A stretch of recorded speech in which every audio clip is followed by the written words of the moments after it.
Hey everybody, and welcome to the History of D&D Weekly. Today we're going to finish up, well, not finish up, but continue our class reviews of Demihumans. I'm your host, DM Gallibond.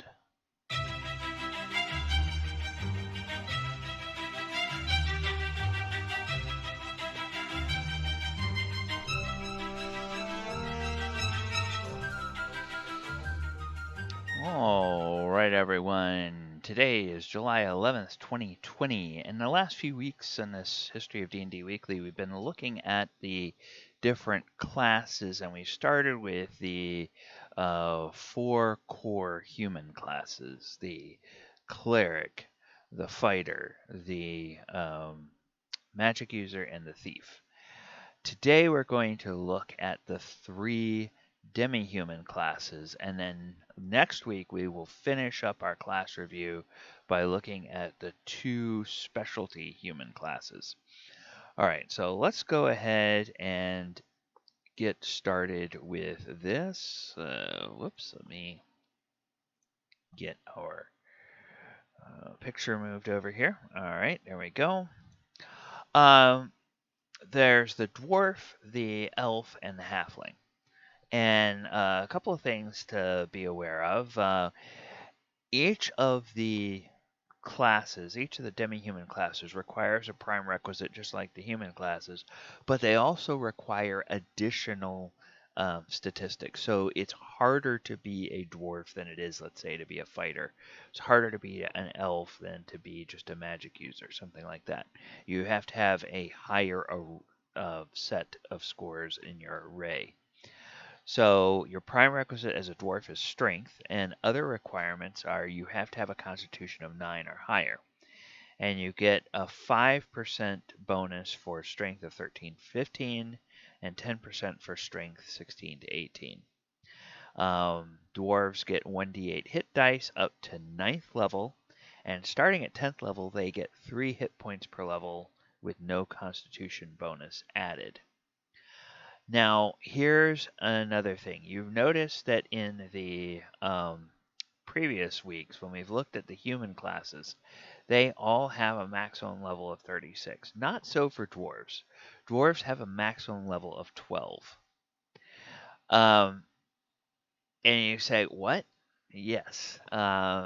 They stop earning hit points. They stop gaining new level abilities after level 12.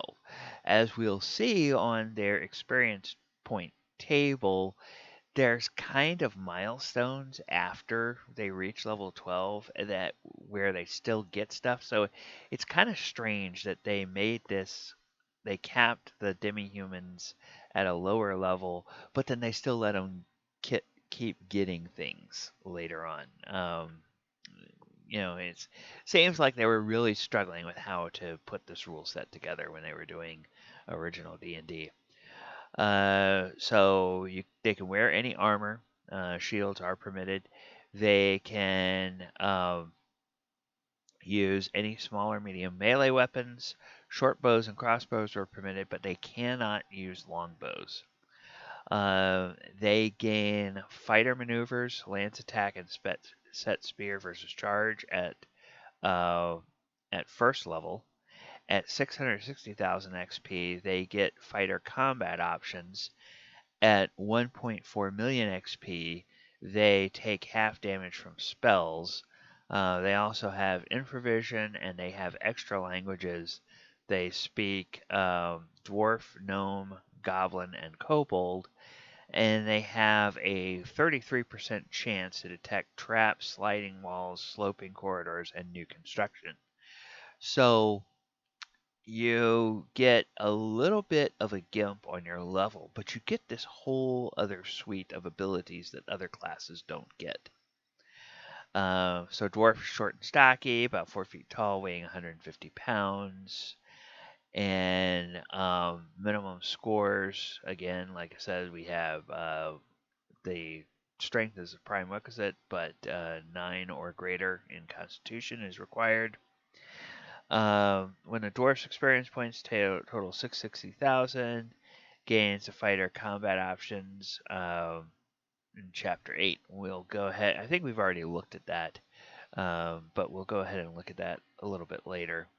With multiple combat attack options, Dwarf can make 2 attacks and 3 attacks at 2.2 million. Okay, so here's where we have the experience table. And then you get the attack ranks. And this is where it talks about with that Chapter 8 and some of these things. They came up with some really weird shit in this in this edition. I'm sorry. It just was really strange. Where at attack rank, you have attack ranks that are all lettered. So C, D, E, F, G, H, I, J, K, L, and M. And then they get 2 attacks per round at 12th level.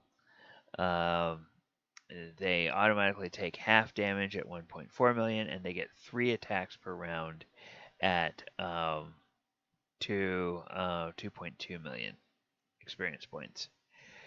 So special defenses, and that's where it talks about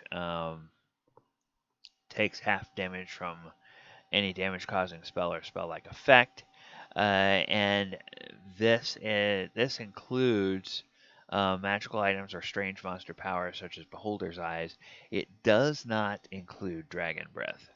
It's important. It's an important thing that they make a distinction about that. And infravision, they have infravision. They can see heat vision 60 feet in the dark. And then let's see. Dwarves are known as dwarf lords or dwarf ladies. Dwarves can build a stronghold unless they've forsaken their clan. Should be an underground cavern or complex. And that's pretty much it for dwarves. So then we come to elves. And elves have 2 prime requisites. They require both strength and intelligence. And the intelligence score has to be 9 or greater. And experience points 5% for strength of 13 and better, or intelligence of 13 and 15. 10% for strength of 13 or better, and intelligence of 16 to 18. And then the hit dice 1d6 up to 9th level, and then starting at 10th levels plus 1 hit point. And oh, by the way, they max out at only 10th level. They're not allowed to gain more experience. So all armor and shields are permitted. Any weapons are permitted. They get fighter maneuvers, and at 850,000, combat options for fighters, half damage from Dragon Breath at 1.6 million. Now you see the dwarves do not get, they get half damage against spells. Elves get half damage against Dragon Breath. They have the infravision and the extra languages. They can speak Elf, Gnoll, Hobgoblin, and Orc. And 1 in 3 chance, or 33% chance, to detect secret and hidden doors. And they are immune to ghoul paralysis. And they also gain the ability to cast magic spells. Elves are kind of like fighter mages. So, yes, they're gimped on how high they can go in levels, but they're like a wizard that can use a sword and wear armor. So elves are slender and graceful, delicate features and pointed ears, 5 to 5.5 feet tall. And then they have the 2 prime requisites. Minimum scores, dice roll, special abilities. They get the fighter combat options, special defenses, dragon against Dragon Breath, and the infravision, the languages, the detection, immunity to ghoul paralysis. Now, it's interesting that exclusively immunity to ghoul paralysis. Other types of paralysis, such as attacks from a carrion crawler or a gelatinous cube, affect them normally. and then they use magic spells. So when we look at the experience table, we can see their spell levels. Now, they only get up to 5th level spells, and they don't get nearly as many spell slots as wizards do, or magic users do. So at higher levels, when they reach 9th level, elf is referred to as a lord wizard or a lady wizard, lady maga. They can build a special kind of stronghold deep in the forest, must blend with surroundings. And when the stronghold is completed, a character develop a friendship with the forest, with the animals of the forest, birds, rabbits, squirrels, foxes, etc. And all of the normal animals within 5 miles of stronghold will be friendly towards the elves dwelling there. And they can warn of approaching dangers, carry news of events, etc., etc. Carry messages, all that kind of stuff. Now, elves, again, get these attack ranks, these fighter options. They get 2 attacks per round when they hit 850,000 XP. Half damage from breath weapons when they get to 1.6 million. And when they get to 2.6 million, they gain 3 attacks per round. And then they start off with just 1 first level spell, and they go all the way up to 3 first, 3 second, 3 third, 3 fourth, and 2 fifth level spells by the time they reach 10th level. Alright, then we come to halflings. Halflings have strength and dexterity, and their dexterity has to be 9 or better, and their constitution also has to be 9 or better. So, believe it or not, it's tougher to be a dwarf than a regular human class. Tougher to be an elf than it is to be a dwarf, and it's tougher even than to be an elf to be a halfling. And halflings are kind of like fighter rogues. Dwarves are just fighters with kind of good senses of direction. Elves are fighter wizards, and halflings are kind of like fighter rogues. They have a maximum level of 8. So they get 1d6 per level up to level 8. They don't even get to go to 9th level. So halflings are really super gimped level-wise. Armor, they can use any armor shield is permitted. Armor must be designed specifically for halflings. Any small melee weapon, short bow, light crossbow.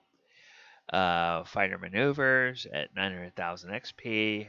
Combat bonuses, they get an improvement to AC versus monsters in large size, +1 to attack roll with missile weapons, +1 to individual initiative. Half damage from spells at 300,000 XP, half damage from Dragon Breath at 2.1 million XP, 90% chance to hide motionless in woodlands, and a 33% chance to hide motionless in dimly lit building interiors. So they are about 3 feet tall, weigh about 60 pounds, and it says they're woodland folk. Interesting that I guess the description from The Hobbit always gave us an idea that halflings kind of lived pastorally, and I kind of always got the sense that they were, their communities were kind of open grassland areas, and certainly that was reinforced by the Lord of the Rings films back at the beginning of the 21st century. But the their reading here is that halflings are woodland folk, and that they have good relationships with elves and dwarves. And they okay, so wait, that was the okay, so class details. combat bonuses. They get the -2 bonus to AC against larger creatures. And then they get the attack ranks. And they only get up to attack rank K. And they have the automatically take half damage. At 900,000 XP, they gain 2 attacks. And then at 2.1 million, they automatically take half damage from a breath weapon. And at 3 million XP, they gain 3 attacks per round. All right. And then the halfling experience point. It's interesting when it talks about halfling can use the smash and parry options as described, but cannot use the disarm option effectively against a giant-sized opponent. So they become more resistant to both magic and breath weapon. And then this woodland ability. This is where their ability to hide comes in. They can go and they can stand out in a stand out somewhere, and they have a 90% chance to hide if they're outdoors. They also, one thing we didn't mention about the others, but halflings is really remarkable. Their saving throws are a lot lower and a lot better right off the bat. And now, because they don't go all the way to 36th level, their saving throws don't get down to 2s across the board like most of the other ones, but they do start off significantly lower, like half the saving throw required. So it's much easier for halflings to save against things. Looking at them as being much more nimble. And then a halfling reaching 8th level is usually referred to by the title of sheriff. And so that's kind of an honorary title. Or if they settle down somewhere, then they may indeed become the sheriff of a geographic region. Okay, now let's take a look at the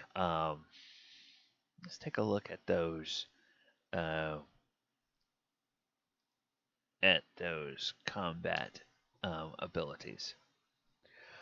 All right, so the combat maneuvers are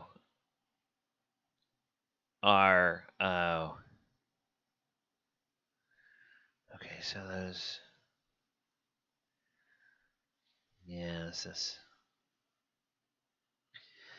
they make these things not exactly the easiest to follow. Okay.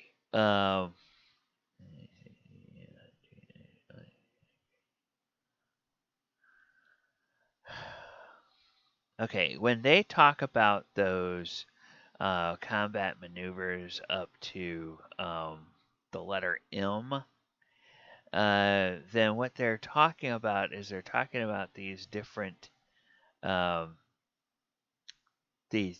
things that are here in this combat maneuver table. And the problem is they don't use the same letters to refer to these, so you kind of have to infer what they're talking about. And the so they get the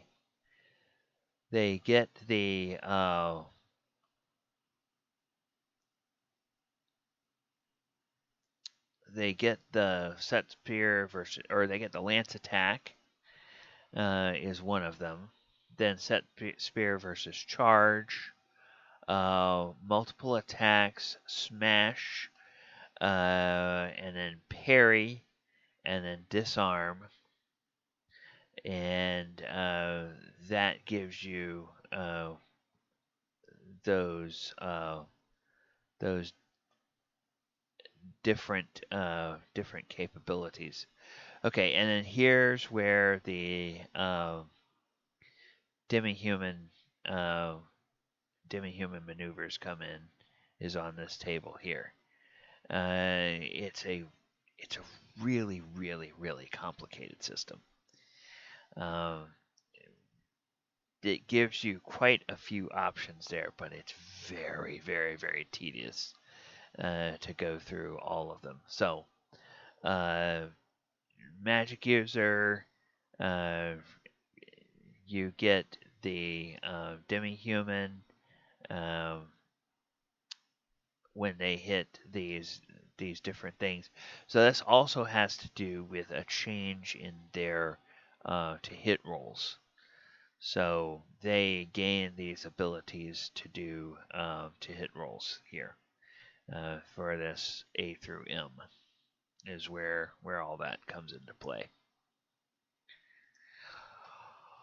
All right, now because there's such a discrepancy between the level caps, they did in the variant rules come up with the ability to actually allow the demihumans to go all the way up to 36 level. What they did is they stretched out some of the abilities that they get and put them at different points. And then they have their little legend here. So your dwarves and elves and halflings can go all the way up to 6 level or to 36 level. And the interesting thing about this is that the experience point per level are so much greater for these guys. Like most of the human classes top out at somewhere around 3 million experience points for 36 level. But for dwarves, it takes 5.4 million. For elves, it takes 6.3 million. And for halflings, it takes 6.6 million to get all the way to 36 level. All right. Well, that and when in my game, I kind of plan to use these level tables here to get up. So you'll keep getting additional hit points per level, and we'll follow their recommendations. Now, the one thing with halflings is that means that at 9th level, halflings are going to get an extra d6, and then at 10th level, halflings will start to get 1